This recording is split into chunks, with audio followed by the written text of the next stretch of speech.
శ్రీ గురుభ్యో నమః. సౌందర్య లహరి 7వ శ్లోకాన్ని చెప్పుకుందాం. మువ్వల చప్పుడు కలిగినటువంటి మొలనూలు కలది, గున్న ఏనుగు యొక్క కుంభస్థలం వంటి స్తనాల భారంచే వంగినది, బాగా కృషించిన నడుం కలది, శరత్కాలంలోని పూర్ణచంద్రుని వంటి ముఖం కలది, 4 చేతులతో ధనస్సును, బాణాలను, పాశాన్ని, అంకుశాన్ని ధరించినది, త్రిపురాసుర సంహర్తకు పరమేశ్వరుని, అహంకార స్వరూపిణి అయిన పరమేశ్వరి మాకు సాక్షాత్కరించుగాక, నేనే వీరపురుషుణ్ణి అని అహంకరించిన వాని భావం ఆహో పురుషిక అనిపించుకుంటుంది. అంటే ఆహో పురుషోహమితి దర్పయుక్తస్య పురుషస్య భావః అని.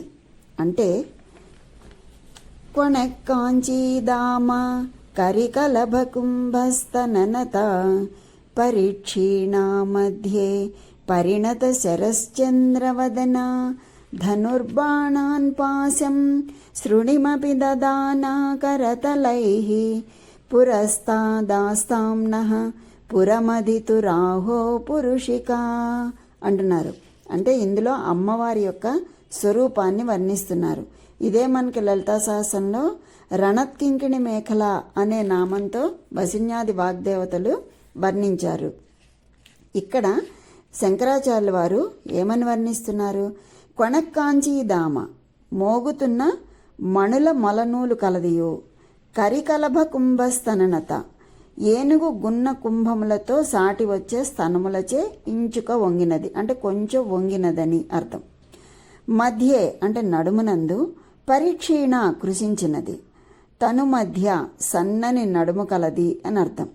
పరిణత సంపూర్ణ కళలు కలవాడైన, శరత్ చంద్రవదన శరదృతువునందలి చంద్రుని వంటి ముఖము కలదియు, కరతలైహి 4 హస్తాలచే, ధనుహు విల్లును, బాణాన్ పుష్పమయములైన శరములను, పాశం రజ్జువును, శృణిం అంకుశమును, అపి కూడా, దధానా ధరించుచున్నది, పురమధితుహు త్రిపురములను పడగొట్టిన శివుని యొక్క, పురుషిక శివుని అహంకార రూపమగు భగవతి, అహము అహంభావము, పురుషిక అనగా అహంకారము, భగవతి శివుని అహంకార రూపము.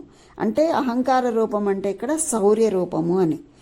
ఆహో అత్యాశ్చర్యము కలది అగుటను, నహ మా యొక్క, పురస్తాత్ ఎట్ట ఎదుట, ఆస్తాం సుఖాసీన ఎగుగాక ఆ విధంగా మాకు ప్రత్యక్షం కా తల్లి అని చెప్తున్నారు శంకర్లు.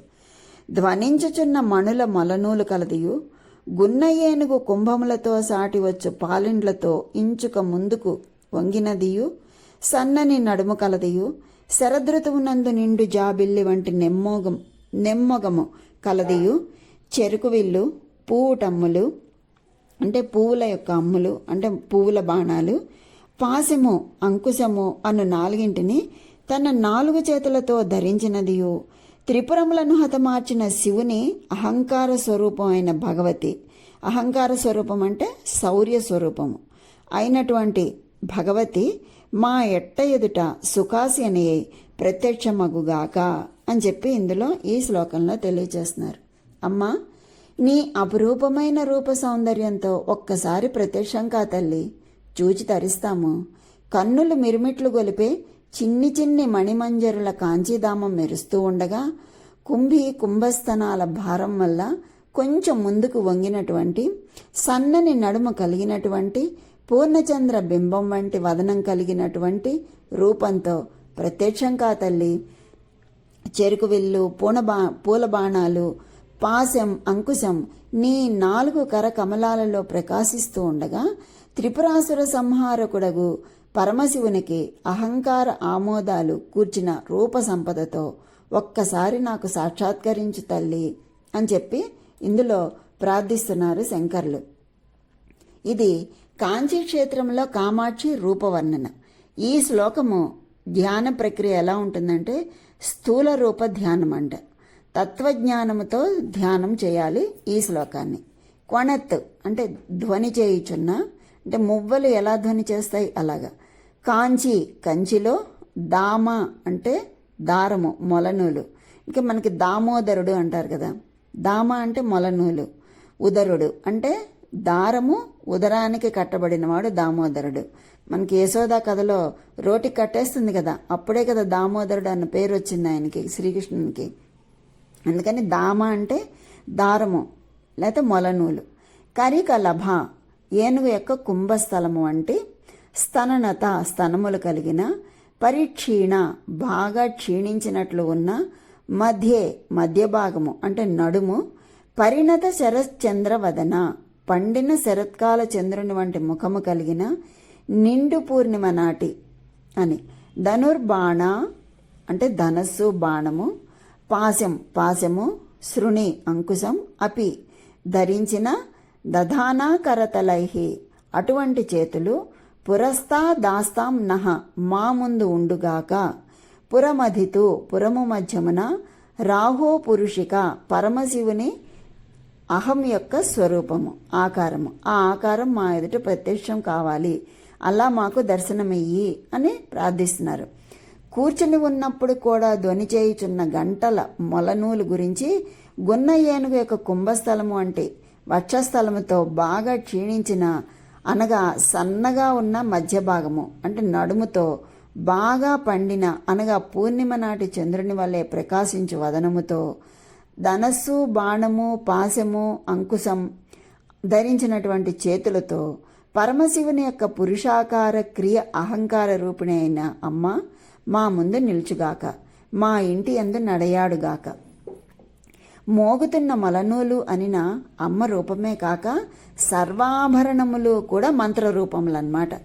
ఆ తల్లిని చూస్తూ ఈ శ్లోకాన్ని పఠించినట్లయితే మంత్రం చేసిన ఫలితం వస్తుందన్నమాట.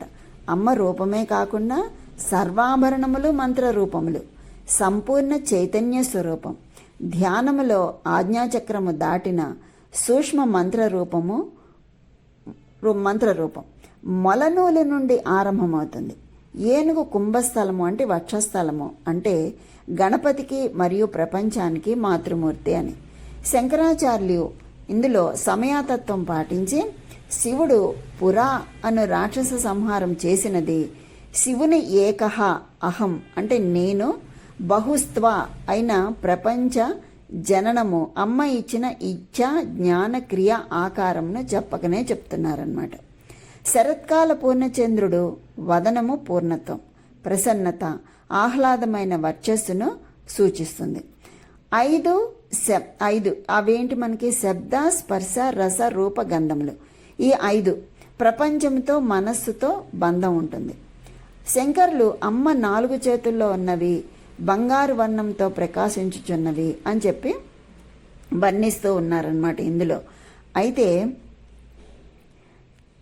అమ్మ స్వరూపాన్ని క్లుప్తంగా వర్ణించారు. కాంచి అంటే మొలనూలు, దామం అంటే హారం లేదా తాడు. ఇక్కడ ఆ మొలనూలుకు క్వణత్ అని గణగణ మోగుచూ ఉండే అనే విశేషంతో చెప్పారు. క్వణత్ అంటే మోగడం అన్నమాట.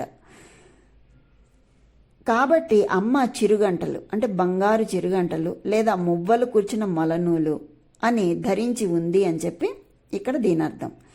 కరికలభ అంటే ఇక్కడ అర్థం ఏంటంటే గున్న ఏనుగు. గున్న ఏనుగు అంటే పిల్ల ఏనుగు అని.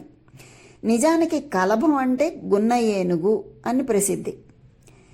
అని కలభం అన్న శబ్దం ఏ భారీ జంతువు పిల్లకైనా వర్తిస్తుంది. ఒంటె పిల్లని కూడా కలభం అనొచ్చు. అందుకని ప్రత్యేకంగా ఇక్కడ ఎందుకన్నారు? కరికలభం అన్నారు.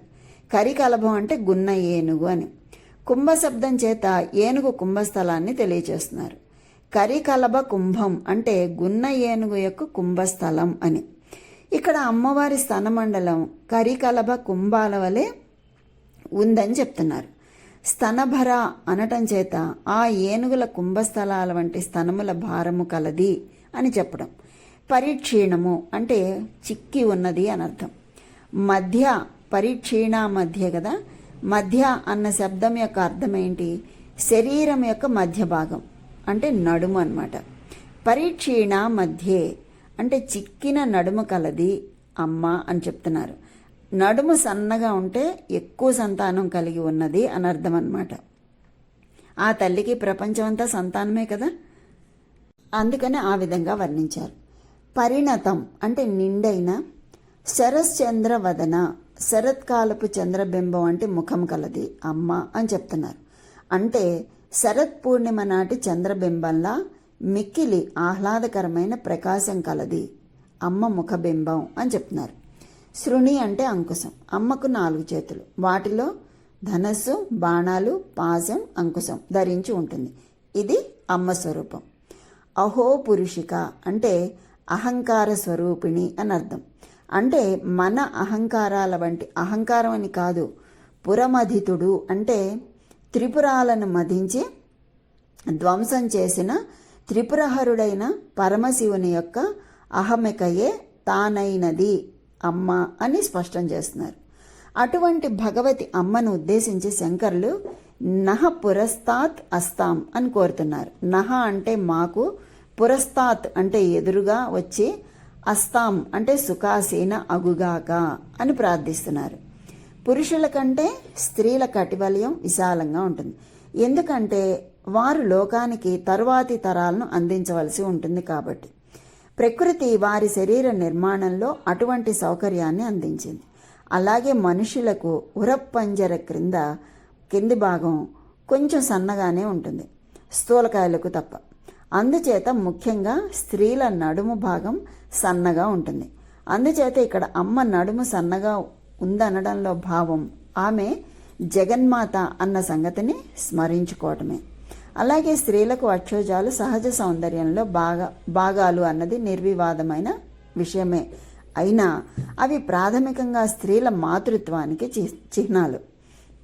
వాటి పుష్టిని ప్రస్తావించడం ఆవిడ జగన్మాత తత్వాన్ని స్మరించటంలో భాగమే కానీ తదన్యం కాదు. అమ్మవారి ముఖాన్ని శరత్కాలపు పూర్ణచంద్ర బింబంతో పోల్చడం జరిగింది ఈ శ్లోకంలో. అన్ని పౌర్ణముల కన్నా శరత్తులో వచ్చే పౌర్ణమి ప్రత్యేకం. మబ్బుల కాలం పోయి ఆకాశం నిర్మలంగా, చంద్రప్రకాశం ఇతోధికంగా కనిపిస్తుంది. అమ్మ ముఖకాంతి శరజ్యోత్స్న వలె సంతోషదాయకం. అన్ని రకాల క్లేశాల మబ్బులను అంటే అన్ని రకాల కష్టాలు అనే మబ్బులను తొలగించే అమ్మ అనుగ్రహానికి అది చిహ్నం. అమ్మ ధరించే ఆయుధాలలో విల్లంబులని చెప్పారు. అవి మన్మధుడి విల్లు బాణాలే. అవి విచ్చలవిడిగా మన్మధుడి చేతిలో కాకుండా అమ్మ చేతిలో ఉండటం వల్ల అమ్మ దయ ఉంటే చాలు మన మనోవికారాలను, మదనాదులను హెచ్చింపలేరని సంకేతం. అవి మన మనస్సును పంచతన్మాత్రలకు అందుకే సంకేతాలు. మన రాగద్వేషాలను అమ్మ దయ మాత్రమే అదుపు చేయగలదు. అందుకే మనకు లోకం మీద ఉండే రాగద్వేషాలు అమ్మ చేతుల్లో పాశాంకుశాలయ్యాయి. మనలో ఉండే అంటే మనకు లోకం మీద ఉండే రాగద్వేషాలు అమ్మ చేతుల్లో పాశాంకుశాలయ్యాయి. ఇది చల్లని తల్లి అమ్మ స్వరూప విశేషం. ఈ తల్లిని సాంకేతికంగా మంత్రశాస్త్రం మన మణిపూరక చక్రంలో సంస్థితురాలుగా ఉంటుంది అని చెప్తారు. శంకరులు ఆ తల్లిని మాకు సాక్షాత్కరించి మా ఎదురుగా సుఖంగా ఆసనం అలంకరించవమ్మా అని ప్రార్థిస్తున్నారు. ఇది మనం ప్రార్థించాం కాబట్టి మనం ఆ తల్లిని ఎదురుగా వచ్చి ఆసీనురాలవై కూర్చుని మాకు దర్శనమే తల్లి అని చెప్పి మనం కూడా ప్రార్థిస్తున్నాం. జగన్మాత కటాక్షం అందరికీ ఈ విధంగా ప్రార్థించినట్లయితే చక్కగా కలుగుతుంది. అదే తెలియచేస్తున్నారు. ఈ శ్లోకాన్ని మనం శంకరుల వారు విధిగా పారాయణ చేస్తే ఏ ఫలితం కలుగుతుందో కూడా తెలియచేస్తున్నారు.